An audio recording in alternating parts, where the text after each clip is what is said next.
sur les cadres du LCC, mesdames, messieurs de la presse parlée, écrite, télévisée, ainsi que les médias en ligne, aujourd'hui, en ce 3 septembre 2024, l'ULCC est heureuse de vous accueillir pour une 5e fois depuis l'accession de Maître Hans-Jacques Ludwig Joseph comme directeur général de l'institution dans cet exercice de remise à la justice de rapports d'enquête finalisés et de requêtes contre eux, certains diplomates haïtiens pour défaut de déclaration de patrimoine.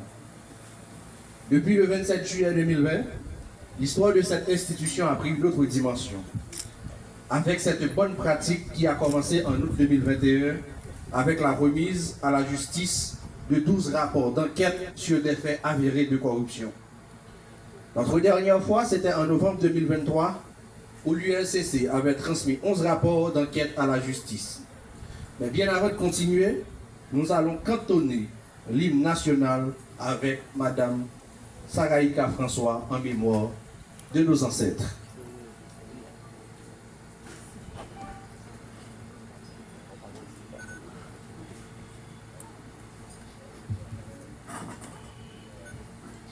Pour le pays, pour les ancêtres,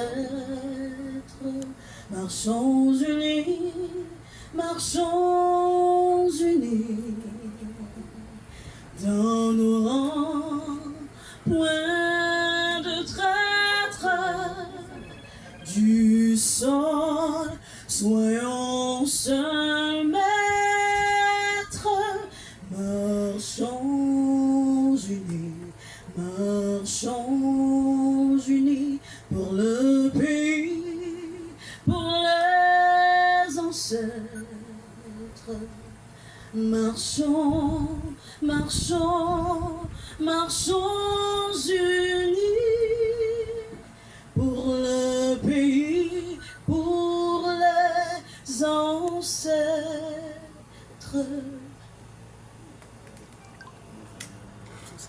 Sans plus tarder, bien avant de remettre à chaque journaliste une copie de chaque rapport d'enquête, nous allons rapidement accueillir le directeur général de l'unité de lutte contre la corruption, Maître Hans-Jacques Ludwig Joseph, dans son discours de circonstance.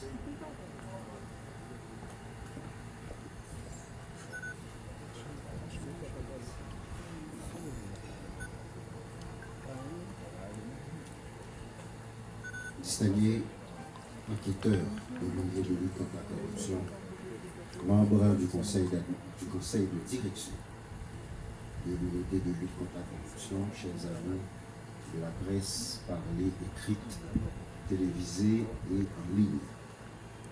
8 septembre 2004, 8 septembre 2024, l'unité de lutte contre la corruption s'apprête à célébrer ses 20 ans d'existence comme gardienne de la bonne gouvernance et de l'éthique publique en Haïti.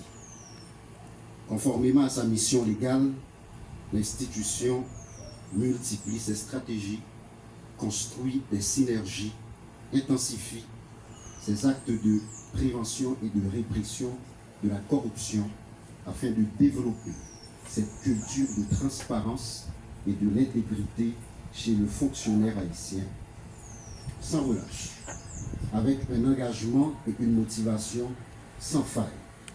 Les enquêteurs, en dépit de la situation délétère et des conditions générales peu encourageantes, persistent avec constance dans l'exécution de leurs responsabilités républicaines.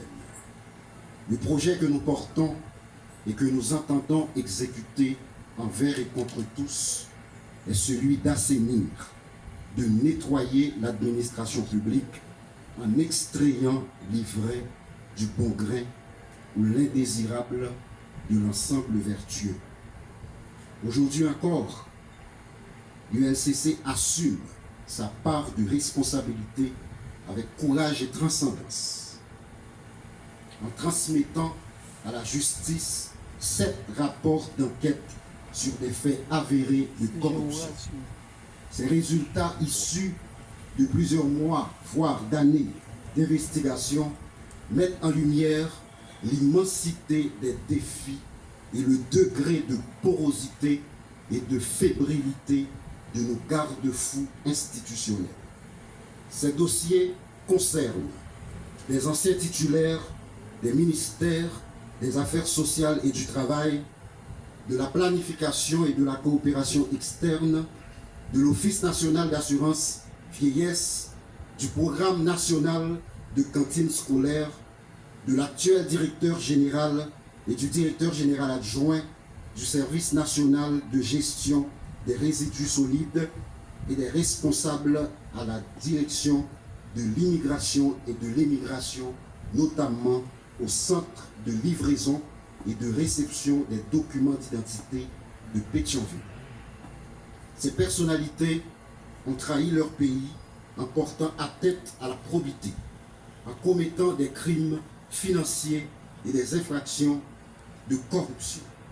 Ces infractions, bien identifiées et rigoureusement documentées, sont entre autres des actes de détournement de biens publics, d'enrichissement illicite, de blanchiment du produit du crime, de concussion, d'abus de fonction, de délit d'initié et de prise illégale d'intérêt, toutes prévues et punies par la loi du 12 mars 2014 portant prévention et répression de la corruption.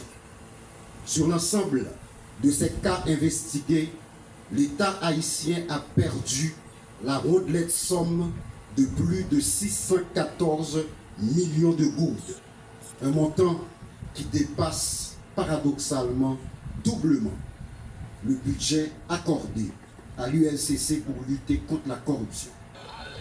La remise de cet énième lot de rapports met à 94 le nombre de dossiers transmis par l'ULCC à la justice depuis son existence en 2004. De ces 94, mon administration en a transmis 49, soit plus de 50%. Ces rapports soutenus par une documentation scientifique attendent encore, pour la très grande majorité, les verdicts des cours et tribunaux du pays. Je rappelle que les juges doivent décider en toute indépendance, en priorisant l'intérêt général, en s'efforçant de résister aux forces occultes détentrices d'avoirs importants issus des actes de corruption qu'ils sont tenus de réprimer. Dans cet esprit, je veux saluer la récente publication par le Conseil supérieur du pouvoir judiciaire du guide de déontologie du magistrat. La justice, à cette phase, doit aider. J'en profite pour souligner à l'encre forte le travail de certains magistrats qui ne transigent pas dans les dossiers de corruption soumis à leur examen et qui assument avec un courage exemplaire en dépit des manquements et des faibles moyens en défaut. L'ULCC se trouve à un carrefour historique en fonction des enjeux et de l'ampleur de dossiers à scandale qu'elle conduit. Cette institution qui détient cette noble charge de moraliser l'administration publique et la vie publique en général, de protéger les biens publics et collectifs, répondra à ce rendez-vous de l'histoire. L'affaire de la Banque nationale de crédit, les dossiers du Fonds national de l'éducation, du ministère des Affaires étrangères et de ses représentations diplomatiques, du Bureau de monétisation des programmes d'aide au développement et autres sont en train d'être traités avec rigueur, impartialité, sérénité et le professionnalisme qui caractérise les enquêteurs de l'unité de lutte contre la corruption. Il s'agit pour nous des dossiers prioritaires qui font l'objet des suivis quotidiens. L'ULCC, comme le hibou qui le symbolise, cherche avec insistance et perspicacité la vérité sur ces scandales. Et pour ce faire, elle mettra à profit toutes les importantes habilitations et tous les pouvoirs que la loi lui accorde.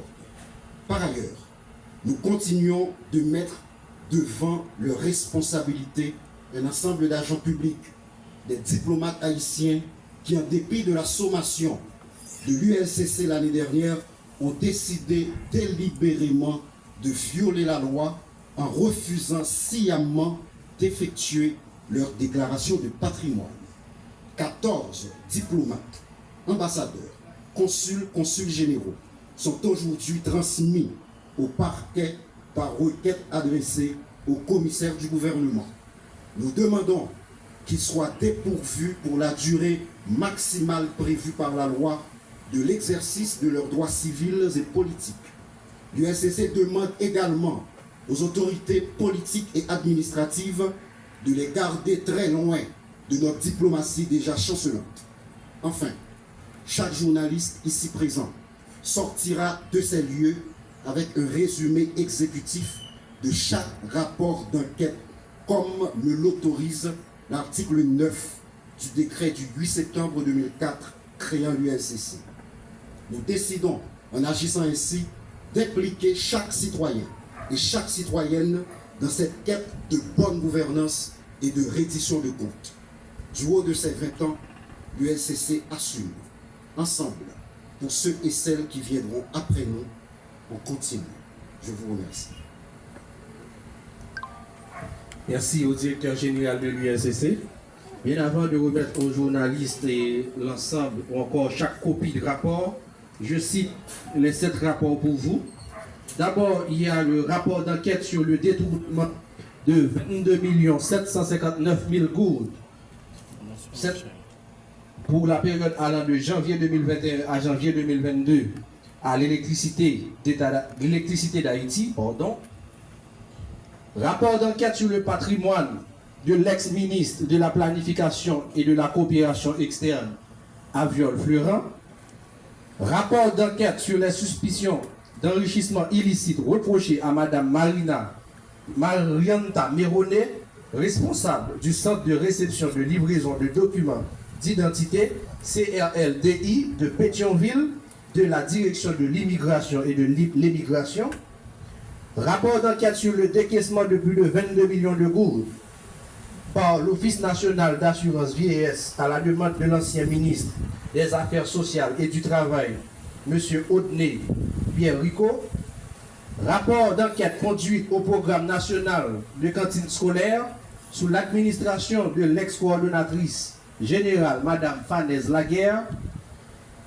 Rapport d'enquête de conformité sur les prêts accordés à Mme Mildred Béliard et M.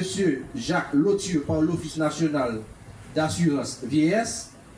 Et rapport d'enquête relatif au détournement du carburant au sein du service national de gestion des résidus solides.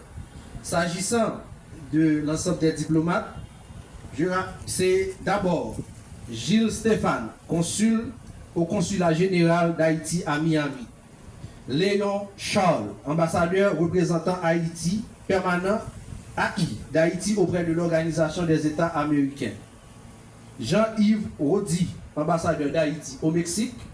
Jean-Josué Jean, ambassadeur d'Haïti en France. Rockefeller Jules Samuel, consul au consulat d'Haïti à Paris. Bataille Franz, ambassadeur d'Haïti en Allemagne. Benoît Leslie, ambassadeur d'Haïti au Vietnam. Lamure Régine, ambassadeur d'Haïti à Cuba. François Wedlin, ambassadeur d'Haïti au Chili. François Guerrier, consul au consulat d'Haïti à Darabon. Sager Walfo, consul au consulat général d'Haïti à Aruba. Jean-Pierre Garvey, ambassadeur d'Haïti en République dominicaine. Et enfin, Jean-Philippe Ricardo Ralph, consul au consulat d'Haïti à Orlando. Bien, merci. Pendant que le directeur général de l'ULCC se déplace, nous allons, et le protocole va donner à chaque journaliste une copie de ces résumés exécutifs de rapport, ainsi que la transmission de requêtes pour défaut de déclaration patrimoine au parquet contre les anciens diplomates. Bien, merci à vous.